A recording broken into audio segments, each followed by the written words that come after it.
27, 22, and 44 cents, right? Right. You got to ask yourself this question: does it make sense to put that kind of money into a car? I really don't. That's why we walked in here and decided the question because we had the cake and she liked the cake, so I said, hold on, let's see if we can get the cake. Now, being that, say you did fix the radio for $2,700, right? They wouldn't give you any more than probably $500-$600 for your car. It doesn't make that much of a difference. So, it doesn't increase the value of the car that much money, even though you paid that kind of money. It doesn't. So, you still have the problem of owing over $10,000 on the vehicle. Right. Or they said we can just walk away. So, you could just walk away, or we could try to find a way to get you a secondary loan.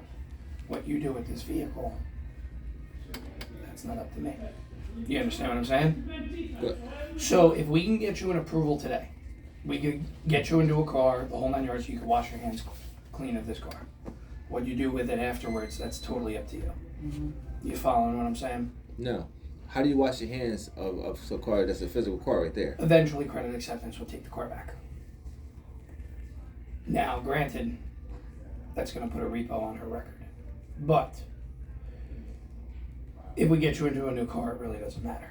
Mm-hmm. You following? Well, I mean, eventually we want to buy a house, you right? So I get it. So then you need to make that decision how you want to go. Do you want to fix the radio and just keep the car? Then you got all this other work you got to do. You guys are giving us a real estimate saying the value is $300. We're paying $320 a month for a car that's only really valued at $300 because of the fact of the problem that it had. So that makes no sense whatsoever. To fix the car. Right. Exactly. Right. So what I'm trying to explain to you is we can help you out, but this vehicle cannot be in the picture. We can't trade it in. And that's crazy because before you walked in, I said, well, what did I say? I said, well, what if we do this without the Pathfinder? How would it make a difference? You're smart. Didn't I say that? You're smart. You understand how what we're going at. Right. But whatever happens with that Pathfinder, I can't tell you what to do with it. If you want to continue making payments on it till it's paid off, so you don't hurt your credit, and that's assuming we can even get you a secondary loan. It's very difficult to get a secondary loan. Mm-hmm. So if we were able to get you a secondary loan, technically you owning two cars, that would be a godsend for you in this particular situation. Mm-hmm. And that would be the best case scenario for you. So you would be in a reliable vehicle, right, newer vehicle. Mm-hmm. What you choose to do with the Pathfinder afterwards, that remains totally up to your own decision. So allegedly, this is all alleged. Anybody holding the feet to the fire. Allegedly, calls just say happy. What's people call Credit One? I don't know people's name. It's called Credit One. People. I don't know what you're talking about. The people right now that credit acceptance. Allegedly called credit acceptance. Said, listen, the Pathfinder. I just can't afford it, and it's parked right here in front of the house. Now, allegedly, the keys is in the armrest. Mm-hmm. Just leave it there, right? Just leave it. Sit there. It's going to sit there until they come repo it. Yeah. Right. Whatever. Okay. They're going to repo it? They're going to come take it. Like the TV show Repo, right? They're not going to repo it if you continue to make the payments. That's totally up to you, though, if you want to make the payments. They can't just come and take it? Like what? Oh, yeah. You never heard of that? If you don't pay, they'll come and just put on. Yeah, but I never ever missed a payment. Right. No, I know. So that means I'm going to be forced to to just not pay? Hear me out.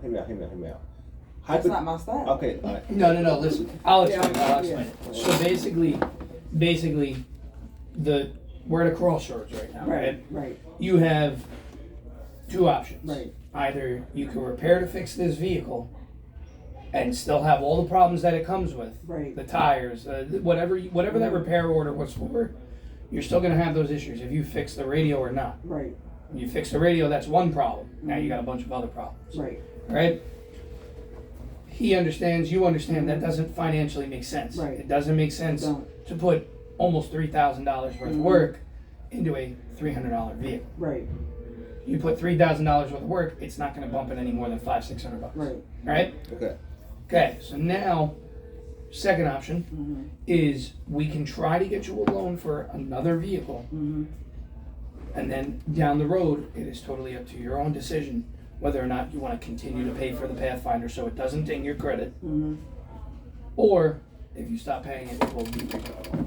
So if you stop paying for the car that you're not driving, the car will get repoed. But the benefit is we got you into another vehicle. Right. So you don't care. Right. But that doesn't affect the new situation. Again, I don't recommend not paying for the vehicle. Right, I get it. At all. But I recommend if you can afford 2 payments and we can get you into a second car, I recommend you pay that vehicle off. But we came in with a focus and a plan on one thing only. If we can achieve that goal, we just say, okay, thank you for your time, whatever. Right? Okay. Bang, right? This is where we at. It doesn't look like we're gonna achieve this goal. So that's where. Well, now here's my other question. That's what. Is there a possible co-signer you can get? Well, wouldn't he be the co-signer? I don't know. We haven't looked at his credit yet. Would you co-sign for her? No. Okay. And that's not bad. We're like, no, it's No, I understand. My wife's credit is way 100 times better than mine. So the only thing I would do is bring her down. I would just bring her down even worse. I know that now. I'm terrible with stuff. Well, at least he was honest about it. I would still sign it if I could, if it didn't matter. Do you have a family member, mother, father, brother, sister, even a friend? It's just us. It's just me, my wife, and our son. That's it. And he's 19. Right. That's it. So I don't think he has. I know that me signing is not going to help her. I would sign it, but it's not going to help me. Like, oh, this is terrible. So whatever. Well, how would we know without trying? Well, if he's saying it's terrible, it's realistically what we would need is somebody with good credit to help you out. That's fine. So we would need somebody with, 700s, makes a good income, things like that. I'm just a little confused on because it's like, do you want a car or not? Because now it's like you're getting cold feet. I'm confused. You don't have anything to do with me. I'm just being honest. Like I already know. No, I understand what he's saying. Yeah. In a co-signing perspective, him having worse credit than you, if he's correct, it would not help. So you just want to go pay the $2,700? Yeah, that's what I was gonna do. But in reality, it's not even worth it. In reality, it's definitely not worth it. I feel like because I drive. I'm the main one that really drive that car. So sometimes when I'm driving it, it idles a little bit. It's like once I slow down a little bit, it act like when I stall out, but it don't. So to me. So it sounds like the car's on its way out. Right. That's how I feel. So you're paying for. In this situation, if we can get you a secondary loan for a newer vehicle, doesn't matter if it's a 25 kicks or if it's another 2018 Pathfinder with 50, 60, 70,000 miles. Because does it make sense for him to pay $2,700 when the brain of the car is really like not functioning well? Exactly, it doesn't make sense. The brain of the car is really not working good. So you're gonna pay $2,700 for sales when you really need the brain? I'm in the medical field, so that's. No. Listen, I get it. I was in radiology, so I understand. So it's like the cells is working, but the brain, you really need the brain. No, the skeleton's working. The Right. cells are all on their way out. Right. You know what I mean? Right. I don't have nothing else to say.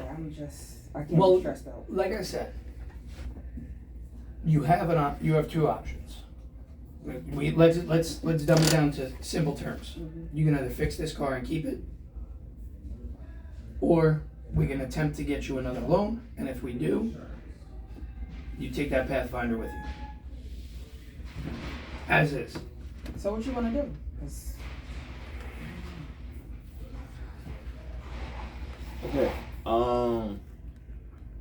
So, what do you want? What kind of car do you want? don't ask me what do I want. What do you want to do? I know what we want to do. The whole point of coming in here. And the whole point of coming in here was... Don't worry so much about what car you want, because I'll be honest with you, in this scenario... Right. You what you're can't be eligible picky. for. Yeah, it's Right. what you're eligible for. It's not what you want. It's What I'm eligible for. You know what I mean? Can I put you in a more reliable vehicle than that Pathfinder? Yeah, most likely, yes. But right now you don't have a car that runs. You don't have a car that's reliable. Right. You said it yourself. You have a vehicle that sounds like it's literally on its last legs. Yeah. So is it smart to drop $2,700 into a radio thinking it's going to fix all the Well, other I know issues? that it's not smart, but he feels like it's smart. In my own recommendation, it's not. So you about to throw away $2,700 when the brain of the car is like on its way out. I know. I drive a car. So you want to pay for sales when you really need the brain? I like your analogies. I really do. I love those. You're understanding what I'm saying, which Right. I appreciate. Yeah. And I know he does too. But that's where you guys need to decide what you want to do. Don't be so much focused on what kind of car you're going to get. Right, exactly. Be focused on what you can do to get you into a reliable vehicle. Okay. Wait. You keep saying don't focus on what kind of car you're gonna get. What would it look like? Put it that way. What kind of car? What would it look like? I don't know. It's based off of if we can even get you an approval right now. Like, you are in a very very tough situation right now, where you could spend money, and in the next couple of weeks, couple of months, who knows, Right. that car takes crap on you, Mm-hmm. and now you don't have a car at all, and you don't have $3,500. Right. Now you definitely can't get another car. Mm-hmm. Or you can take that money that you're saving by not fixing the car Right. and put it towards a car that you know is going to run you for a couple of years. Right. You know what I mean? I understand where your mind's at, Mm-hmm. but this isn't a situation where we can be picky on what vehicle it is. And this is crazy because this is how he is in life. This is how we talk in life. Mhm. I always tell him, I said, you got to stop thinking short term. You got to think long term. Yeah. But No, this is, 100%. what are you saying? This is how your personality is. Even the seller is saying that. It's crazy. Well, Well, no. I didn't say that. Well, I didn't not say saying that. Yeah. I didn't say that. No, it's listen. Yeah. So. I mean, it's your vehicle. At the end of the day, and all due respect to you, I know you're her husband. Mm-hmm. It's really up to your decision, because realistically, this car is in your name. Right. We are looking for a car for you. Mm-hmm. I understand. Your husband is a contributing factor in helping you make the right decision. Right. But ultimately, what makes the most sense to you is what really matters. Right. And I'm not a pushy salesman. I'm not telling you to buy a car from me right now. Right, You know, yeah. I'm not saying that at all. Mm-hmm. But at the end of the day, the smarter decision is to let us try to help you get into a car that's going to be reliable, safe, and Right. Reliable. It's the you key. know what I mean? Because here's the Don't thing. worry. Here's the thing. Go- If you want to pay $2,700, go ahead, but you're paying for sales. This is great. This is You're great. paying for sales. This is great. Can you just point something out? We don't know. Well, Just so I have an idea. what I need to do is I need to have my manager. If we have your consent to call it into the bank and see if we can get you an approval, Mm-hmm. because what's going to happen is the bank might say, okay, yeah, we'll approve. We can find a bank that'll approve you, right? Mhm. But they might turn around and say, hey, we need $7,000 down. I'm not saying that's exactly what's going to happen. Right. But $3,500 might not be enough to get you set approval for a second vehicle. You understand that? So I can go that route and find out what the bank's going to say, but I need you to say yes to that first. Yes. Yeah. No. See? No. If then both go pay parties are in $2,700. consent. No.